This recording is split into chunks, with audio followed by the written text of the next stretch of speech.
asterisk, asterisk, asterisk, asterisk. Man, I can't say that word.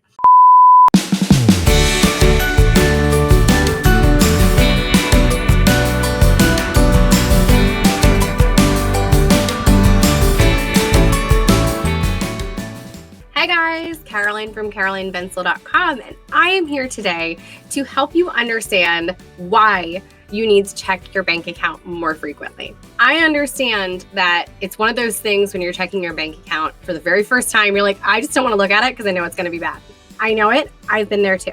I understand. However, if you don't look at your bank account, you might be missing out on a ton of money leaks inside of your budget every single month that you could patch up. Or if it's not a leak, it could be a huge problem, like somebody stole your identity and you didn't know. So here's how we're going to do it. Every day, I want you to take your phone, find your banking app and open it and literally just look at it. Make sure everything's on the up and up. Just take a look at it. It doesn't have to be that you have to sit there with a spreadsheet and overanalyze everything. Just make sure everything makes sense. If you're expecting that you have $1,000 in your bank account and you have 2 cents, then obviously either bills came out that you weren't remembering or something went wrong and you need to look into it. But you would never know if you weren't paying attention. Literally, it could be a minute, it could be 5 minutes. If everything looks like it's good for you, don't worry about it. You're all set. But it's that habit of looking at your phone, looking at your bank, checking your balance, making sure everything looks right to you every single day. We are here to talk about your bank account and what you need to be looking for to make sure that you're not missing out on big leaks in your budget or smaller leaks in your budget. So, number one that you need to do every single month is look at subscriptions that are coming out of your bank account that might not be sending you an email reminding you that you got a subscription or that you paid for the subscription. There's a subscription box service that I keep forgetting to cancel because they never email me before they're about to charge me. They never email me after they charge me either, which drives me even more nuts. Whether it's a big expense every month or a small one, those things add up. And if you're not using it, it's a completely pointless expense to have. So check your bank statements every once in a while. Every month you should be checking it to make sure that there are subscriptions that are coming out that you like, that you use, and that you want to keep. And if not, you can get rid of them. Chances are, by the way, when you go to cancel a subscription, they will basically bend over backwards and do everything in their power to try to keep you with them. And so they'll offer you some kinds of discounts or some kinds of like a pause indefinitely on the account so that you can't just like leave. Whatever it is, if you really don't feel like you need that subscription, then awesome, you can get rid of it. However, it's a great way to also get a discount on something that maybe you did want to keep.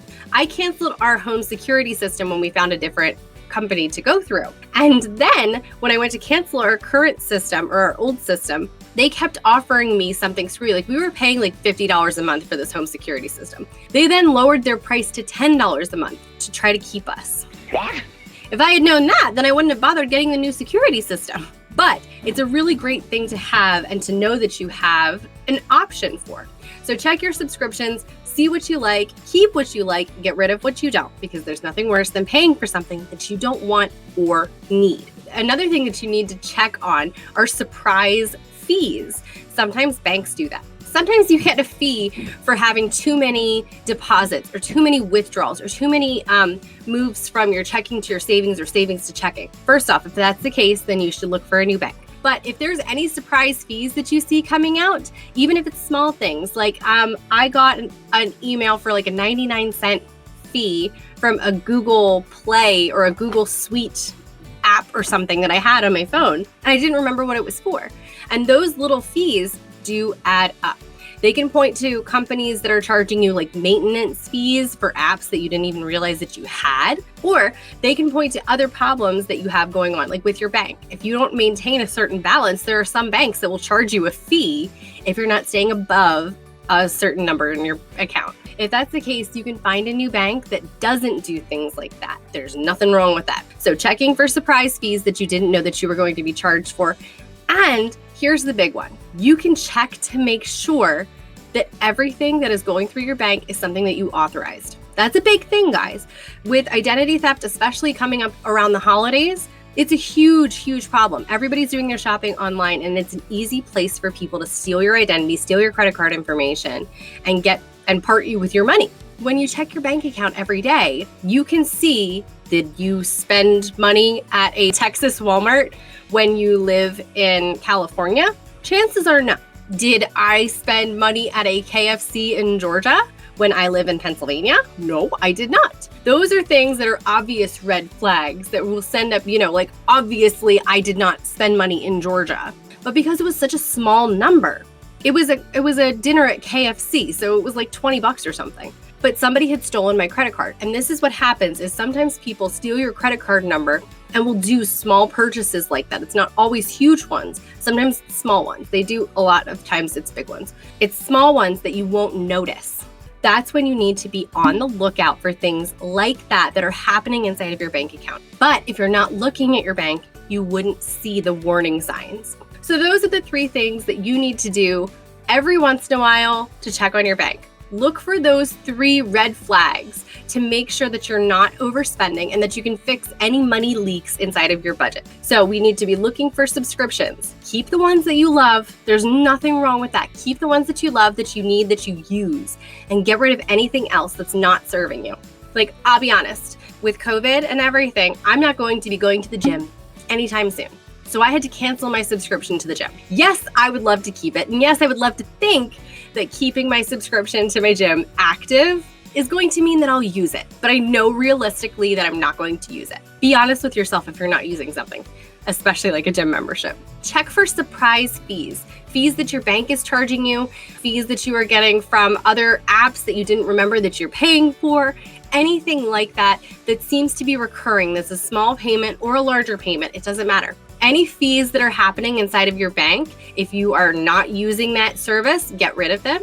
Or if you are, make sure that you put that in your budget so that you know when those fees are going to be coming out.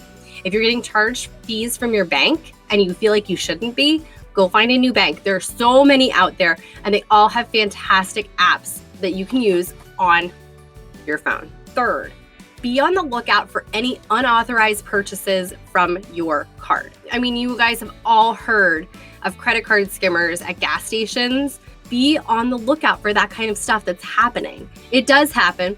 Just check on your bank account. It doesn't have to be you have to go through it with a fine-tooth comb every day. It just means that if you know that you got gas and then went to the grocery store and went to Target in the same day, those should be the only 3 things that will come out of your bank that day. If you start to see, 7 or 10 different transactions in a day, and some of them you're like, I don't remember that, or it has a code for your bank that's like ABC123*, then that might be something that you want to call your bank and talk to them about and say, I saw this charge. I'm not sure what it is. Can you help me? And they will help you. That's their whole job. All right, guys, I hope that this helped you. And remember, check your bank on your phone every day, even if it's just for a minute, or it could be 5 minutes if you have to really go through it. It doesn't have to be scary.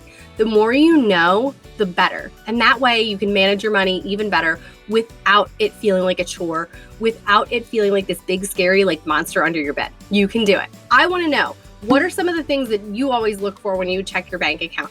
Let me know in the comments. Like, comment, subscribe, and I will see you guys in the next video. Bye.